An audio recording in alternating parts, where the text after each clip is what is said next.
The flower, single bright in heart's garden, for pale green the seedling children are, whom time soon grasped by the hair and cast into cynical light. Child of the rose. I'm not going to recite a poem. I'm going to read for you just a small part of one of the books that we celebrate in Zimbabwe, which is titled The House of Hunger. Some of you might have read it. And I would like to take you through a chapter titled The Christmas Reunion. I would like you to follow through that story and pick one or two things out of it. Written by Damuzo Marechera, who was considered to be a mad poet.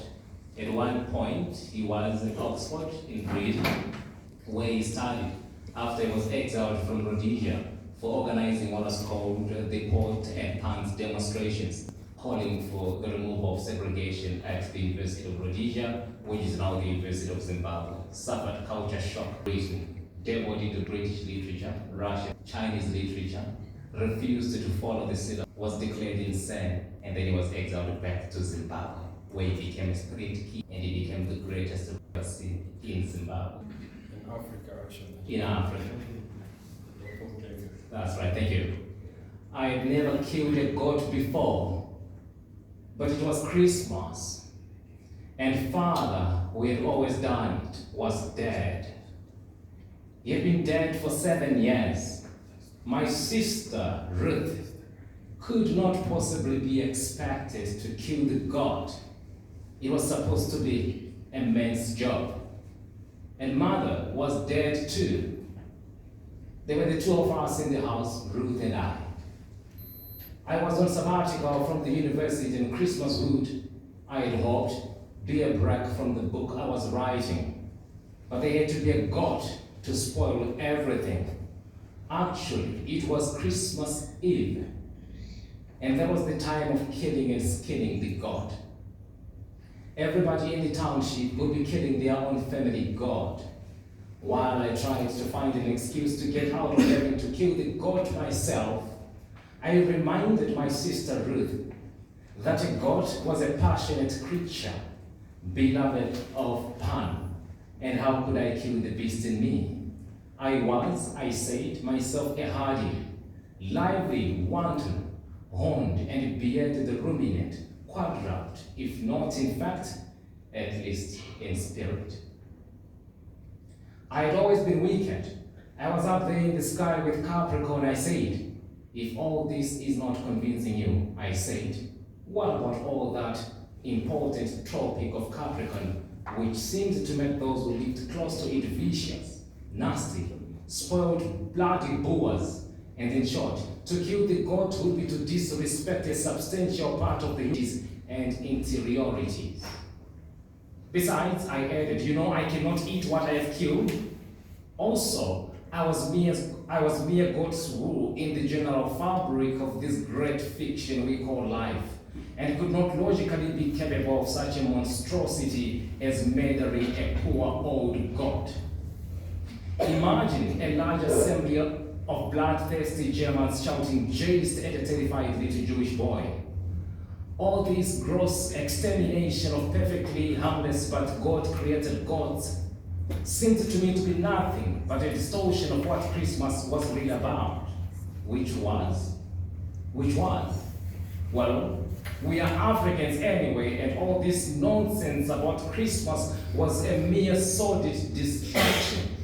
After all, I said, aren't white people and black people skinning each other now, ready for the Christmas pot, lugging each other by the heels into the universal kitchen to dress each one up with chilies and mustard and black pepper and chips, and afterwards everybody would pat their stomachs and belch gently and scratch their bellies, in which the feeling of freedom and Christmas was being slowly digested. The whole business of expressing Christian greed by cutting the throats of much aligned gods was indeed sickening, not to mention the so-called domestication of gods in concentration camp-style crows, when what could be more majestic and courageous and rugged than pure mountain gods? I would not for the life of me see anything but inhumanity in buying a goat for a few shillings and tethering it to an old barbed wire fence and having babies watch his throats and guts being cut up. Besides, I was not a real killer at all. Perhaps sometimes I inadvertently stepped on a beetle that was not watching where it was going. And of course, I did murder all those damned mosquitoes that were plaguing my rooms at the university.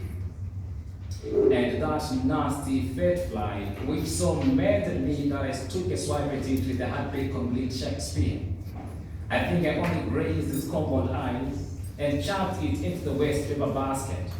And then the crafty insect played so hard at being dead, it actually died. I agree that snake which was skulking around in the apple tree, which was looking longingly at the ripest one, probably did not deserve to be scared to death by my shotgun. And every self-respecting cleanly boy had a rubber sling to stone bears to death. And fighting is not a different business.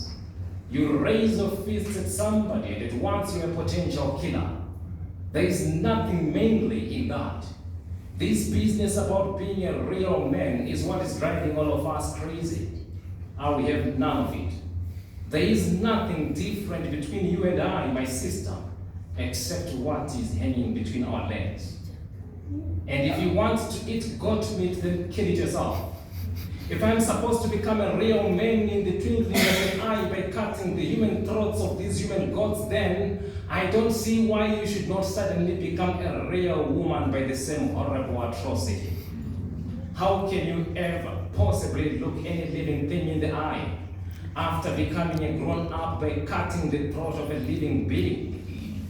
What I mean is, my mind is in such a mess because every step eats up the step before it.